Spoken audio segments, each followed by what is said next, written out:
আসতে বাত আসতে বাত আসতে। এবার কি জল খেতে পারি? হ্যাঁ এবারে খেতে।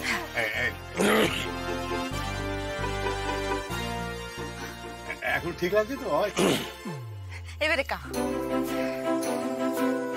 শুনুন, তখন আপনি কি যেন বলছিলেন? আমি আমি কি বলছিলাম আমার তো মনে পড়ছে না। না মানে ওর সঙ্গে আপনি যে বললেন ঘরে থাকার কথা, হ্যাঁ মানে আমি ওর সঙ্গে থাকবো, মানে আমি কেন আমি ওর সঙ্গে থাকতে পারবো না?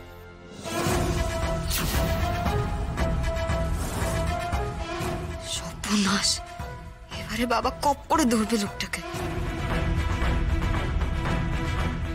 ওই দেখো বাবা, তোমরা স্বামী স্ত্রী একসাথে থাকবে না তো কি? জামাই, তোমার বাড়িতে আমার মেয়ের কি ব্যবস্থা?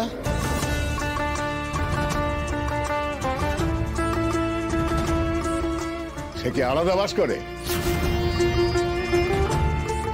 আমার মেয়েরে কি তার প্রাপ্য সম্মানটুকু তুমি দাওনি?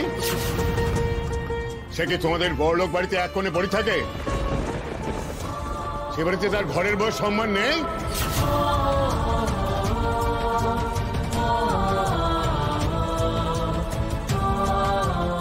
আরে রাজুমা, আমার সত্যি করে বলতো, তোরা কেমন করে রাখে? এর ঘরে তোরে ঢুকতে দেয়?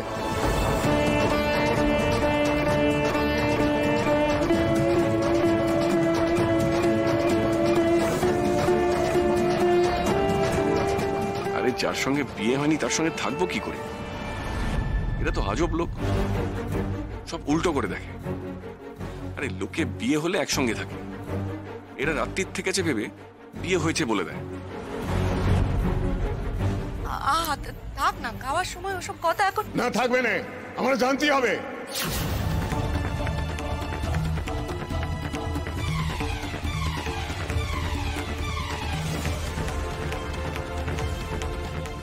রাজু, তোরে কি শুধোচ্ছি আমি? ও বাবা, তুমি কি সব শুধুচ্ছ? আমি তো সকালেই বললুম ওই বাড়িতে আমাকে সবাই খুব ভালোবাসে, তা আমি তো আমার চোখে হারায়। জামাই,